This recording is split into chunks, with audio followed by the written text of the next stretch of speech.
Yo, what's up, everybody? This is William from BeforeTheBillions back with another video. I wanted to make this video to talk about how people do not like it when you try to stand up for yourself. And I'm going to be talking about this, give a quick story, and then also some tips that I have noticed throughout my career and my experience of how to stand up for yourself. Coming from my own experience, it is actually pretty difficult to stand up for yourself if you have not grown up with people telling you that you are, worth something, that you're valuable. They don't really speak a life into you. So if you don't think of yourself highly and you don't respect yourself, it's really hard to stand up for yourself. So coming for somebody who may have trouble with doing that, may not know what to say, you may be in fear of losing your opportunities or your job and stuff like that because you're afraid to stand up for yourself and show that you are actually valuable and that it's a two-way street. You provide them respect and they are supposed to provide you respect as well.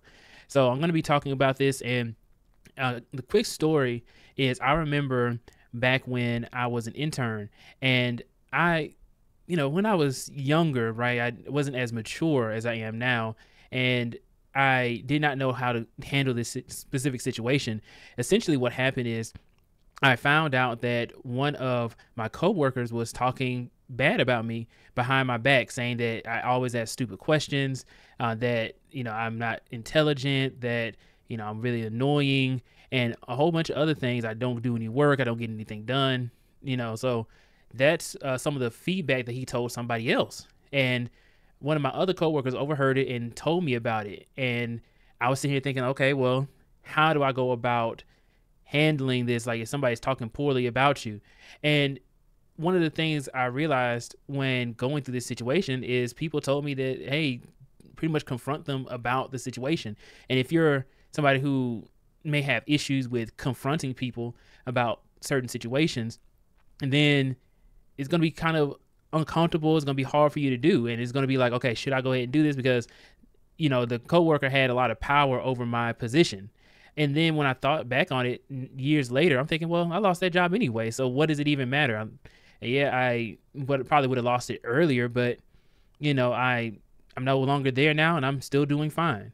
So first things first is that you should get rid of the fear of those consequences of, okay, you may lose your job or you just get another one and then life will move on, right? You should not be afraid. It's not like you're going to confront the person about talking bad about you or confront them about them saying something not favorable about you to your boss or trying to get you fired.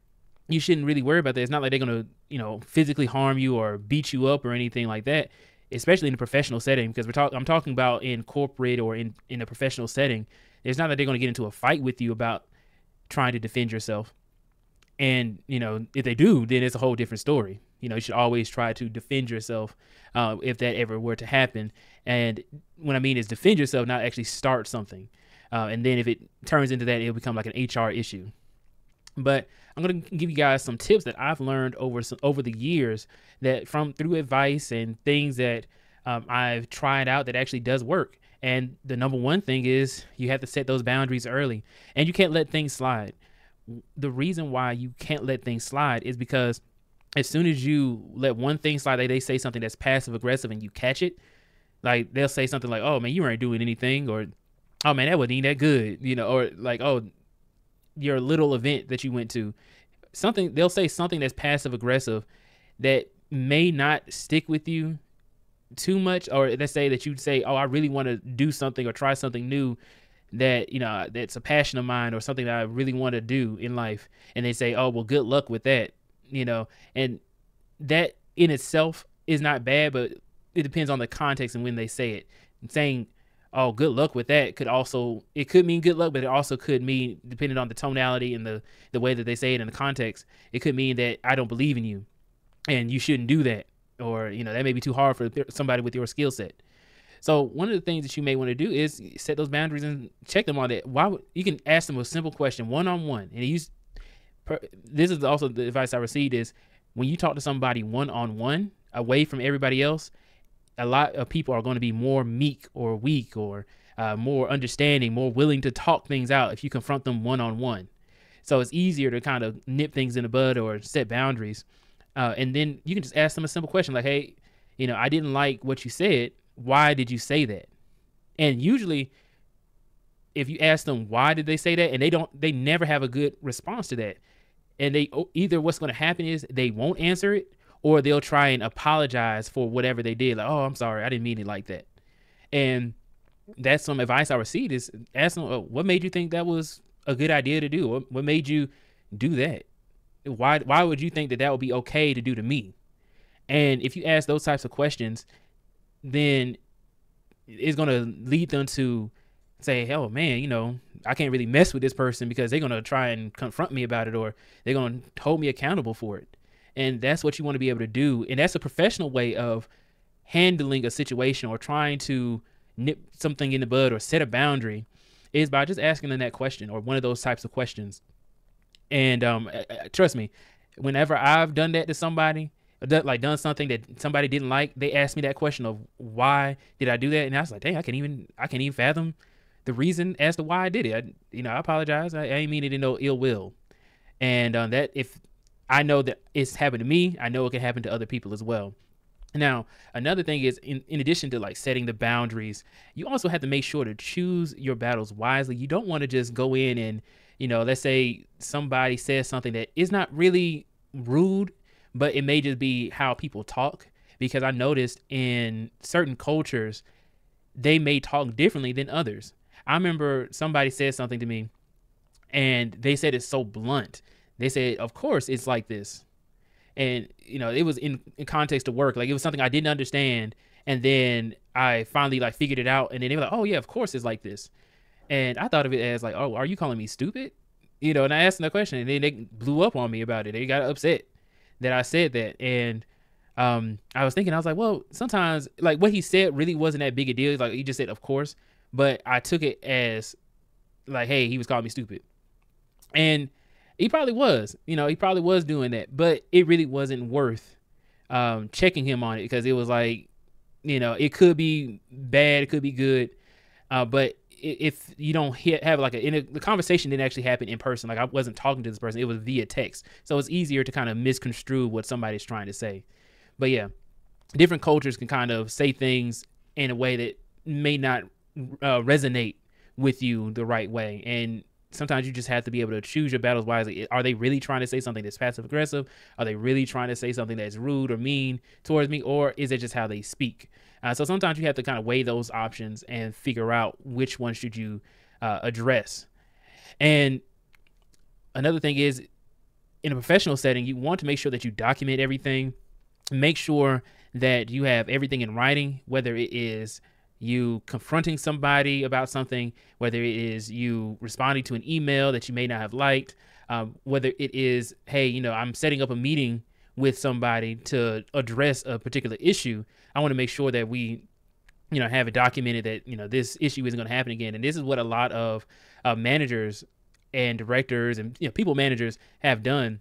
And this is some advice that I've received that they do. So setting up some time with somebody one-on-one, but documenting everything that happens. This is what managers do. This is what HR does. And it's always just to be able to cover your tracks. So you want to make sure that you handle that professionally. And another thing is always staying professional.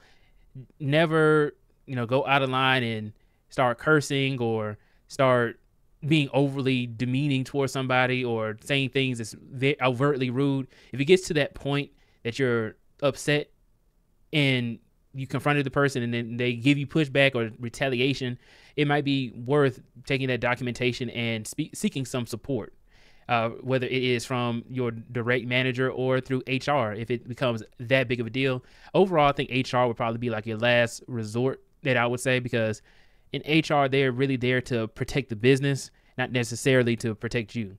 I remember one time I went to HR about an issue I had with seating. I was like, hey, I don't have a desk at my job, and I had to keep asking people, can I share a desk with them? And then another thing is that people were just not speaking to me, and I wasn't able to do my task because I didn't know what was going on. Nobody's speaking to me. Nobody's showing me how to get connected to anything. I had to ask for access to things, but nobody really is pointing me in the right direction. I had to keep going up to everybody to ask them, and they aren't really talking to me that much. And I reported it to HR. I was like, hey, things just aren't really, I don't feel like I'm being set up for success because I am in this role and nobody's really helping me in any way. Nobody's showing me how things are done here. And that actually went right back to my manager at the time. He confronted me about it one-on-one, just like I was saying. And then he brought up exactly what I said to the HR manager to me. And I said, okay, so the HR person told on me that I reported that I wasn't having seating and nobody was speaking to me. And then he said, I need you to hurry up with your assignment. Essentially, this is what he said. And he never spoke to me one-on-one ever again. Like he really stayed away from me. I guess he just got upset that that I told the HR person about it. So ever since then, he never really was cool with me after that. And that was my direct manager at the time. And then one more thing, last thing is you always want to be assertive. So this is something that I've always heard, and people would always tell me that you have to be assertive whenever you're speaking. And assertiveness is essentially just telling people what you want, right, in a clear and concise way. And telling people what you want can kind of be difficult when you don't put yourself first. If you don't put yourself first, you can kind of like put other people before you. Like, oh, you start to care more about what they think than what you want. And, that's something that I've had an issue with in my own past and something I've worked on. And I'm sure that somebody who may be watching this video may have issues with that as well, because you want to be liked by people. You don't want people to feel a bad way about you. But in actuality, if somebody doesn't like you, then oh well. And I had to realize that you can be the nicest person on earth and people will still not like you. There's people who don't like me right now and I haven't done a thing to them and have never spoken to them a day in my life. They just do not like me. And it's not because I did something to them. It's not because, I have harmed them or said anything bad about them or anybody that they love or anything like that. They just have their own issues with me for whatever reason. And when I think back on it, the world just keeps spinning. So who really cares at the end of the day? I haven't been harmed or anything like that. Nobody in my family has been harmed because somebody doesn't like me. So don't really put too much weight on somebody just not liking you for no reason. The best thing you can do is just keep moving forward, keep trying to be successful, working on yourself and building your billions. With that being said, guys, I will see you all in the next video. Please go ahead and like, share, and subscribe to the channel if you haven't done so already. And also hit that bell notification icon if you want to be notified whenever I make new videos on YouTube. I appreciate you guys, and I will see you all in the next video. Also, before you leave, please go ahead and check out the Before the Billions website, and also in the link in the description, check out the Discord if you want to speak with either me or anybody else within the BTB squad. I would really appreciate it. I will see you all in the next one.